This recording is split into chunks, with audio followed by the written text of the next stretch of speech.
Peace be upon you, peace be upon all of us. I'm here today to bring with me the grief of all of New Zealand. And there is huge grief in this nation that we share with you and on your behalf. And I'm here also to stand alongside you.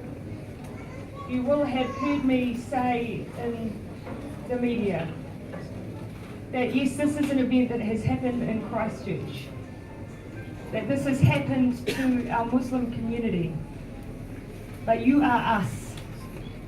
And so we feel deeply in our hearts what has happened to you.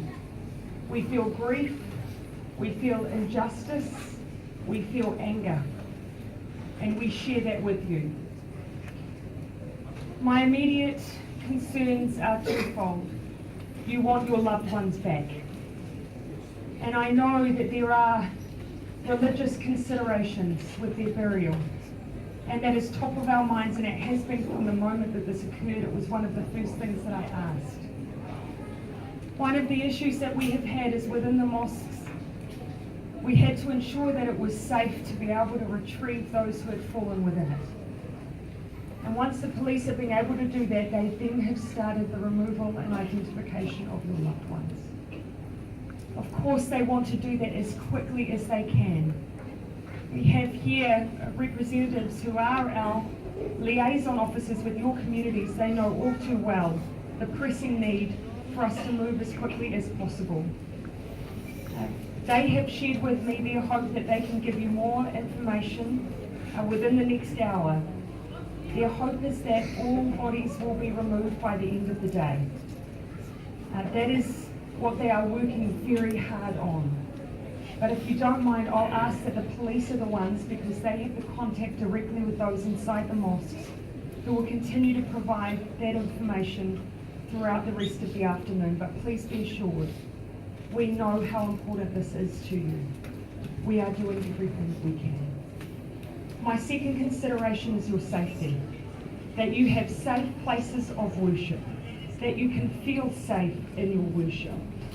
The Christchurch City Council is here and available to try and ensure that you have the facilities available to continue your worship.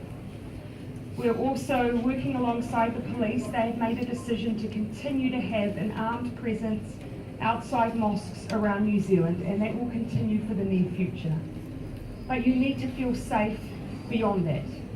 And so we will work with the police and alongside your community leaders to make sure that you have whatever it takes to ensure that you can feel secure entering into your places of worship wherever they may be and whichever part of the country they may be.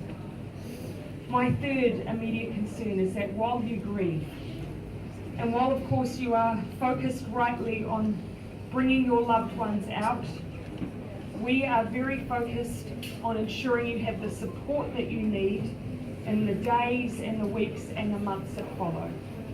Many of those who have lost their lives will be the ones who will be bringing the income into their households. Many will have dependents and spouses. I want to give you assurance that through our system in New Zealand, through ACC, there is provision to provide for those families.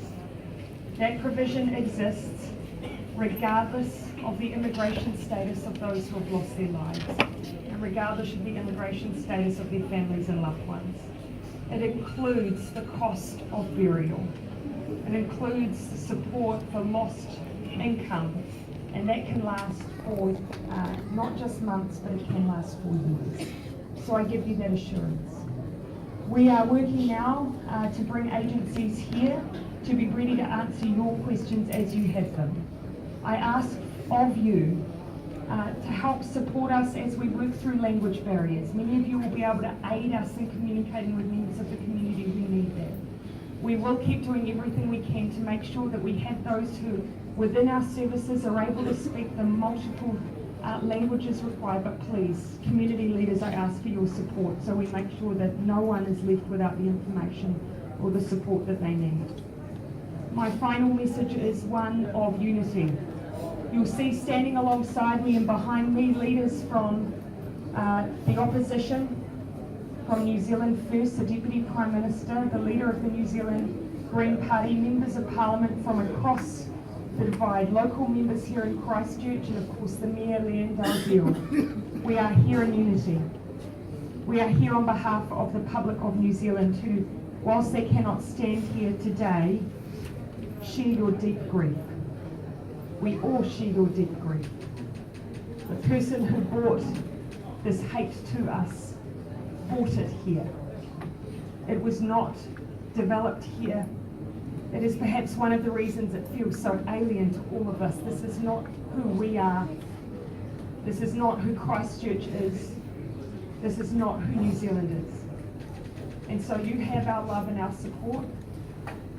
You have it now. You have it for the coming days. You have it for the coming weeks. You have it because this is your home.